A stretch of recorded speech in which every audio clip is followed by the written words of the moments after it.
and welcome back to PandaCast. I am Rainbow Red Panda, and today I want to talk about the fallout and what I would like to see moving forward from this past Wednesday's Dynamite from All Elite Wrestling. Now, as many of you probably know, AEW is one of my favorite promotions going right now, and I was really nervous going into this Wednesday's Dynamite, which they labeled as Winter is Coming. And there wasn't really a rhyme or reason for that, but at least from what I took out of it is something that I wouldn't have guessed. The main event for this week's Dynamite was the world title match between Kenny Omega and the current champion, Jon Moxley. This was highly anticipated. It was something that I was really looking forward to. I had actually looked into getting tickets for this event, but it just wasn't feasible with the way they went on sale. It was like being someone that had to travel, it was too expensive to travel once they finally put the tickets on sale. So AEW, if you're listening, maybe don't wait until the week before to do that, because it really makes it hard for people to go that aren't local. But that's just my opinion. But I was really excited for this match. Me and Spendash have talked in previous podcasts about how if anyone was going to take the title off of Moxley that's currently in the company, it would probably be Kenny Omega.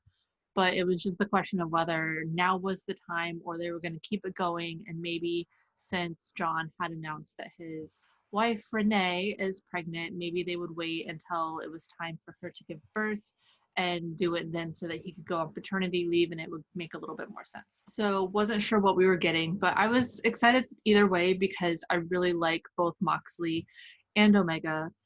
And the outcome, I'll talk about the match in a while.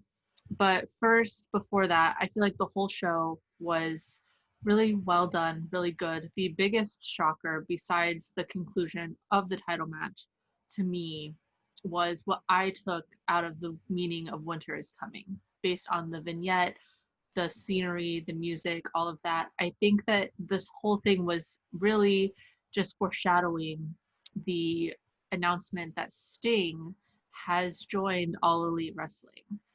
Now, I was very excited for this. Whenever the music hit, I didn't really know what was going on. It seems like normally when music like that, whenever they do an elaborate thing like that, it usually ends up being something Cody related, but I knew that wasn't the case this time. And then seeing it being announced as Sting and seeing him walk out, I was just so excited.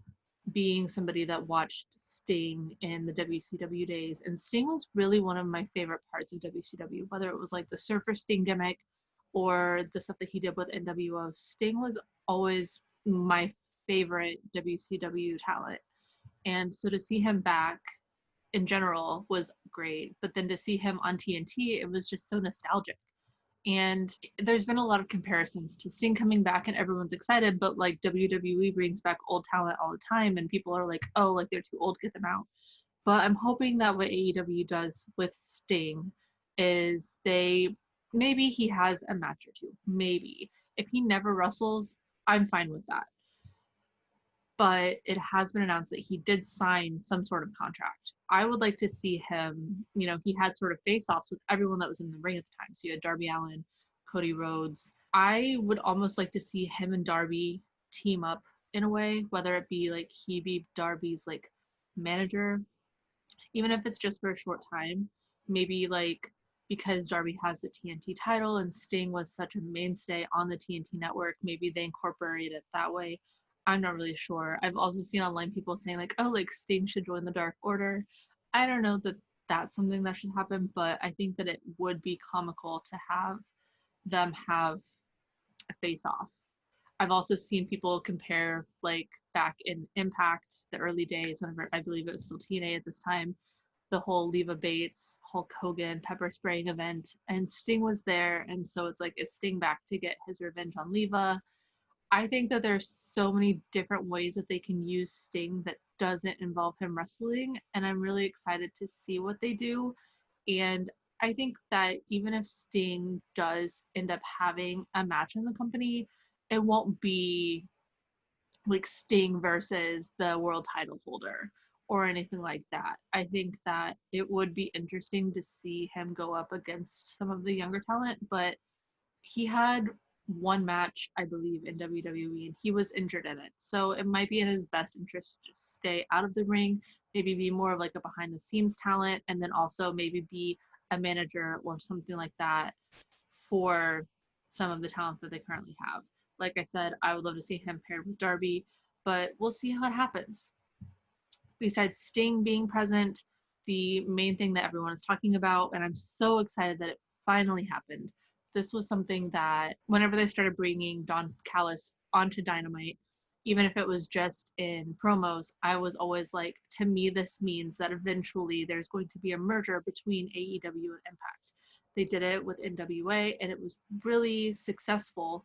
And so as soon as I saw the AEW NWA alliance, I was like, they're bringing in Don Callis. Don Callis is like part owner of Impact. So to me, this makes no sense as to why Impact and AEW cannot have a merger also. I feel like some people were skeptical to this and they had reasons why they didn't completely see my vision here, but I was just determined that this was going to happen. So for the main event, Jon Moxley versus Kenny Omega for the title, Don Callis was on commentary, as he has been for a few of Kenny's matches lately. And the end of it, overall, I think that their match was decent. It wasn't the amazing rematch that I had hoped for, and that was mainly because of the way that it ended. You know, going into it, Kenny was very adamant on wanting a good, clean wrestling match. He didn't want any of like the hardcore deathmatch style stuff that they had in matches before, and he wanted it to just be like a wrestling match between the two of them, which I was all for. But then, you know, there was the thing with Don Callis coming out and kind of throwing Kenny the microphone, him hitting Jon Moxley with the microphone, and then winning the title that way. And to me, that sort of tainted what could have been just a good finish. I think that overall, Kenny had a good chance to win the title anyway. So having it finish like that, it definitely makes me hope that eventually they do get like a fair one-on-one match, whether that be the rematch or whatever. I hope that down the road, Omega versus Moxley 3 is just this epic match that I wanted this match to be. But in the end, Kenny won the title. Don Callis is out there celebrating, and then they do the interview, the post-match interview, after they've ran all the way through. You know, they're running away from everyone. Some people are happy for Kenny. Some people are like, what's happening? What's going on? And then it's announced by Don Callis that Kenny will be on TV on Tuesday, and Tuesday is the day that Impact has their weekly show on Access. So that means that Kenny is going to be on Impact. What this means, not exactly sure. I can't really picture what Kenny is going to be doing, but this has just opened my brain to all the things that I've wanted, and it's had all of the AEW people talking, all the Impact people talking, and I feel like dream matches are sort of starting to be made. Now, I will say that this merger comes to me maybe a couple months too late, because there's a lot of things that I would have liked to have seen done with talent that is no longer there, whether that be the sudden departure of Kylie Ray, which she was originally supposed to be in AEW as well. She is now, for what seems for now, if it's forever or not, we will see, but she has, at least for now, retired from professional wrestling. I believe it is for mental health reasons, which is completely fine. I did love her. She was one of my main reasons that I loved watching Impact every week. But you get over it eventually and move on. And then a couple of weeks ago, the Rascals have departed. It has been announced, I believe on Wednesday, basically right after Dynamite, I saw it on Twitter that two of the Rascals have joined NXT, as well as my beloved Alex Zane. So I'm sad to see them go, all of them. Alex Zane was my favorite indie competitor, and it's really going to be sad to not see him on the indies anymore, but now I have more time to focus on the other competitors that I really liked. And then, of course, the Rascals, watching their last match and watching their bond and all of that and knowing their history, it was just so sad to see them go. Like, I'm happy to see them. I'm happy to see Wentz and Dez in NXT, but I'm hoping that they're all three used correctly, because it was weird not to see Trey. Where's Trey Miguel? It's rumored that Trey is re-signing with Impact. I do not know if that is accurate or not, but if it is, it'll be interesting to see what they do with him, because I feel like the Rascals never really got the push that they deserved, but then it was very evident that they were very well loved in Impact. So hopefully they use Trey a little bit better now. But after everything going on, all of the AEW Impact merger talk, I have compiled a list of matches that I would like to see done between AEW and Impact. And I could have made this list so much longer. It was already longer than I thought it was going to be. I'm not going to go in depth of like my thoughts on each match because it will be way too long of a podcast. But these are just some of, I guess, my dream matches. And I did not include NWA with this because I wasn't completely sure if they are allowed to interact. I don't know how all this works. If all three Impact, AEW, and NWA have all three merged, if it's just like AEW has a merger with this person and this person, if hopefully maybe this leads to an AEW New Japan merger, that would be really cool. We will see what happens, but I feel like this is definitely a really good first start, and this is the way that all of these places are going to make, no pun intended, the biggest impact. So I will start with my list of Panda's AEW Impact dream matches. Now, to start off, I have a tag match between Ace Austin and Madman Fulton versus the Jurassic Express. This would be the Luchasaurus and Jungle Boy aspect of Jurassic Express with Marco Stunt at ringside. And I think that it would be great to see the standoff between Fulton and Luchasaurus. They're both two big guys, and I think that they would do really well in a match together. And then Ace Austin with his character and Jungle Boy, I think that they would match really well in the ring. The next match is a women's match with Britt Baker versus Tennille Dashwood. And I think this would be interesting because you also have Britt Baker, who has Rebel/Reba, and then you have Tennille Dashwood, who has Caleb with a K. And because Impact does allow for mixed matches, you could have Caleb with a K and Rebel sort of getting into it on the sidelines or in the ring or something like that as well. So I think that Britt Baker and Tennille Dashwood, they're both very self-centered, very much, Tennille's whole thing is it's all about me. And Britt Baker, it's sort of the same. So I think that they could have a really good match to see maybe who is the most self-centered. The next ones are sort of the matches that everyone is talking about. You have the Bucks versus the Good Brothers. I'm excited to see what the Young Bucks do in Impact because, to my knowledge, every time the Young Bucks have been in Impact, they have been Generation Me. They have been Max and Jeremy Buck.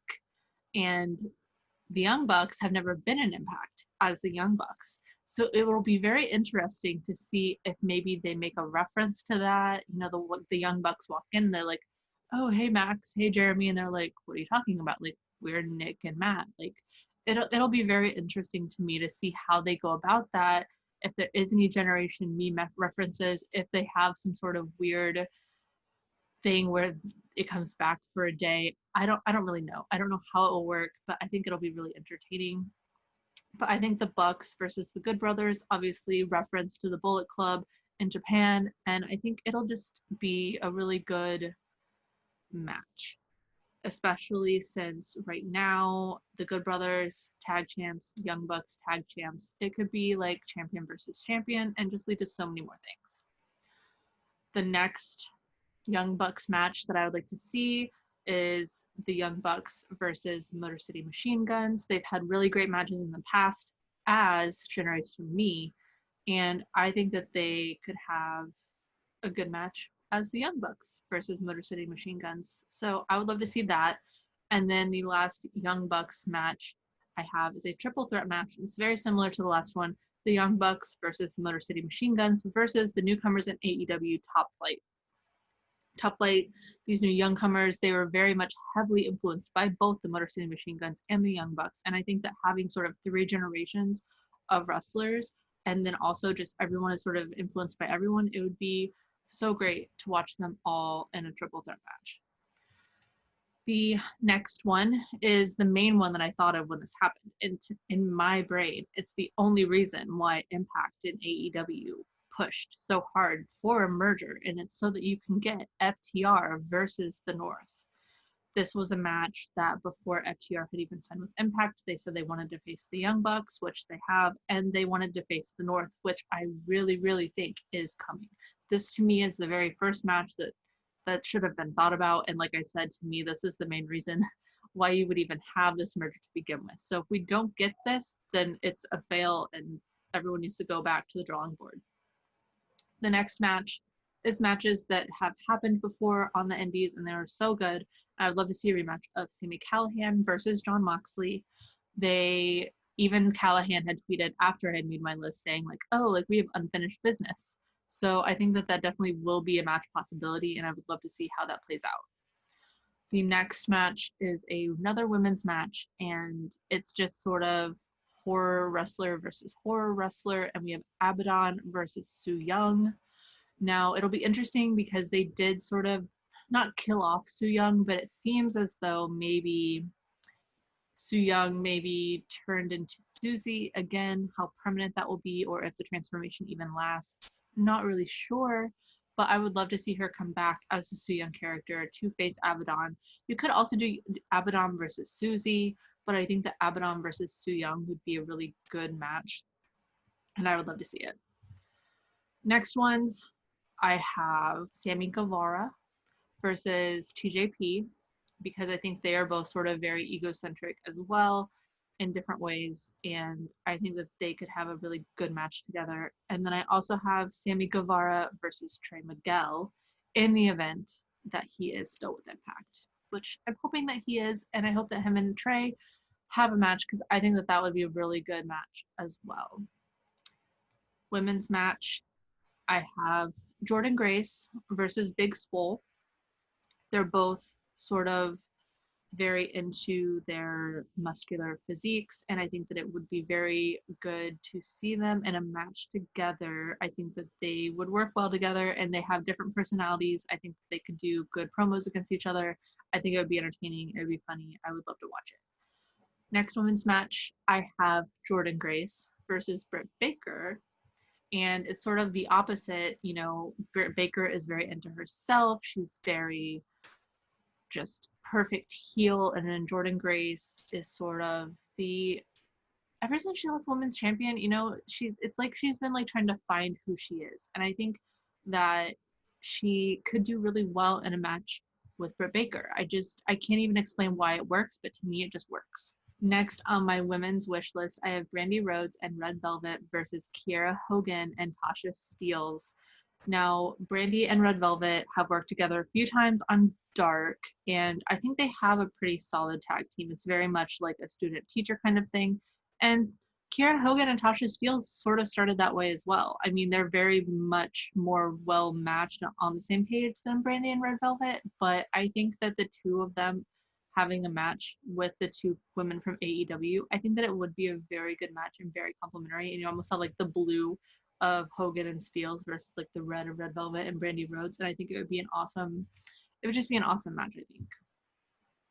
Continuing on my women's list, I have Hikaru Shida versus Deonna Purrazzo.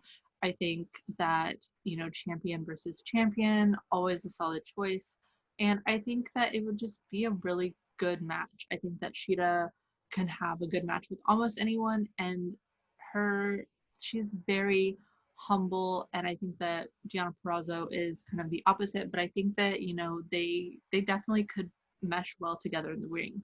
Next, I have Penelope Ford with Deonna Purrazzo, and I think that they both have very, you know, similar to Tennille Dashwood, they both have very high thoughts of themselves, and I think that they would just go very well together in the ring. The next matches, I have Ethan Page solo against MJF, and then of course you would have Wardlow and Josh Alexander in the match as well on ringside. And I think that Ethan Page and MJF have very similar personalities. MJF is maybe a little bit more heelish and more serious. Ethan Page is a little bit more jokish, but at the end of the day, they're both very self-centered, And I think the all ego versus MJF's I'm better than you and you know it, I think that it could do wonders. And I think it would be a great match to see.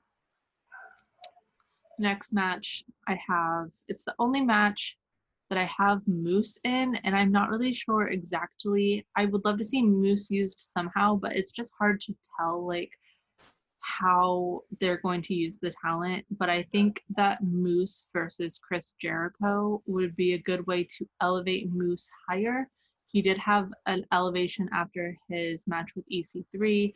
I think then it was sort of legitimized that, okay, he is the TNA World Heavyweight Champion and is an actual title. But I think that him having a match with Jericho would do really well. And an old tweet of Jericho's actually resurfaced talking about how you can't be in TNA until you're 50, so he's not allowed to go there because he's not old enough yet. And now he is 50. He just turned 50. So this merger is just so perfect, and it just has so many great things that can come out of it. And it also just proves that Chris Jericho, like, maybe he can predict the wrestling future, because he sort of in a way predicted that when he was 50, which he now is, he was going to go to Impact, and he's going, maybe. So it'll be interesting.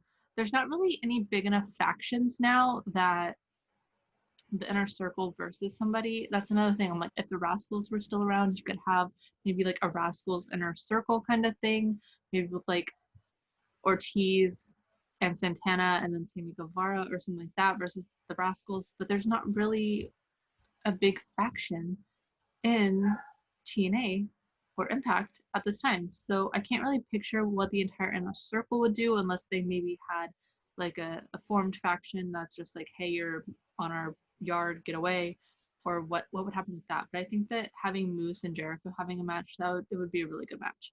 You could also have Moose and Jake Hager have a good match. We'll see what happens with that. The next match with Jericho, I think Jericho and EC3 could have a good match together as well. It's sort of like the old TNA versus, not the old AEW, but in a way the old AEW. And I think that they could have a good match together. And then the last match that I'm going to talk about is Eric Young versus Eddie Kingston. This was sort of the last match that came to me, and it sounds weird when you first talk about it, but then whenever you think about sort of both their personalities and like Eric Young talking about like how, he's always overlooked and like he has to do things his way, and he sort of came in with a chip on her shoulder, I think, that things didn't work out in WWE. And then you have Eddie Kingston that sort of came into AEW in the same respect.